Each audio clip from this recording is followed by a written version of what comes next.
Bitcoin is a better option than fiat money. That's according to Mexico's third richest man, Ricardo Salinas. I'm Natalie Brunell for Bitcoin Magazine, and in a new exclusive interview linked below, Salinas highlighted how Bitcoin is unseizable and can be transferred instantly worldwide, contrary to fiat and the gold standard. Salinas said in the interview, the gold standard has always been subject to governmental intervention, and fiat allows you to finance endlessly. Everything we have in fiat is 100% seizable by the government, Salinas added. It's not in the government's interest to make it easy for people to use Bitcoin, he said. And if you don't know him, Salinas is the founder and chairman of Grupo Salinas, a cohort of companies in the sectors of telecommunications, media, financial services, and retail stores. In the interview, he shared a little about his backstory and how he came to Bitcoin. Here's a clip. My grandfather and my father have been gold bugs all their lives. So I was always educated in the evil ways of fiat and how it would ultimately collapse. However, here we are, and it has not collapsed yet. Yeah.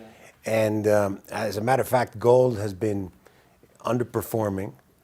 And during that period, I was very much aware of the fact that fiat money is basically a fraud. Okay. And the way out was through hard asset investments. Mainly gold as the most liquid one.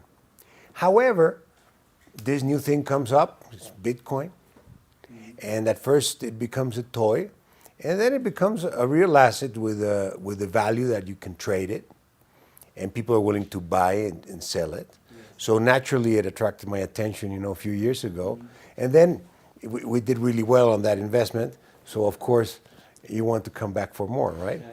Salinas went on to say, we were the first ones to accept Bitcoin in our stores, adding that his companies will soon add support for receiving transactions through the Lightning Network, Bitcoin's layer 2 scaling solution for cheaper and faster payments.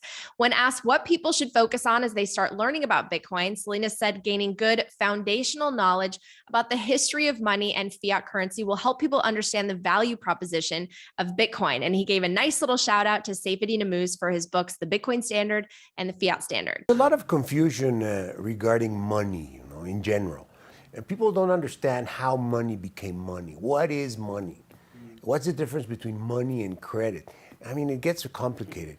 But at the end of the day, it all boils down to human beings do really well when we cooperate.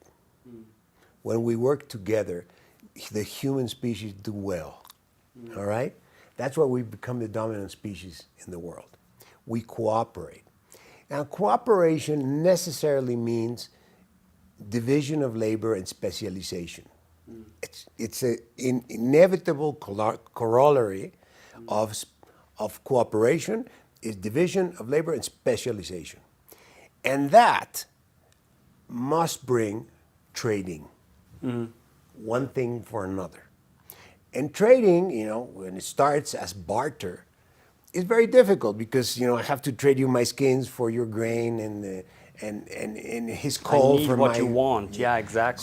So that's how money developed. It developed as the most liquid, the most easily realizable commodity.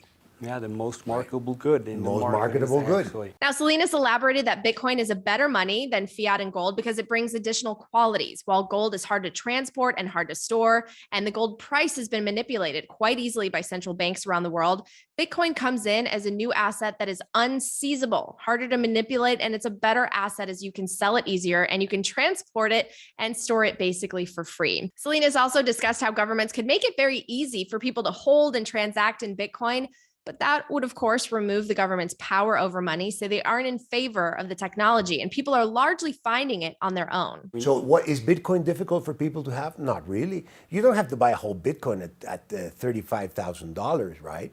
You can buy a 100th million part of it, right?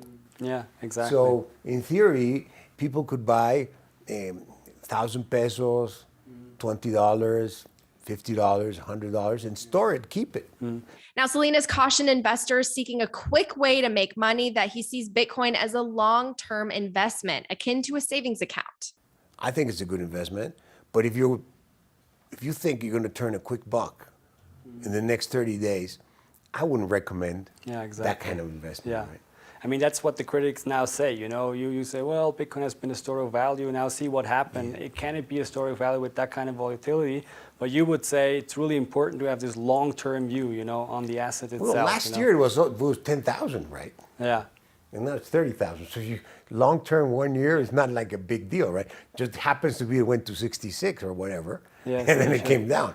Yeah, exactly. Nobody likes to see that, but it happened, right? The interview is a little over a half hour. It's a great watch, so check it out. We have the link in the description below. And for more headlines, head to bitcoinmagazine.com.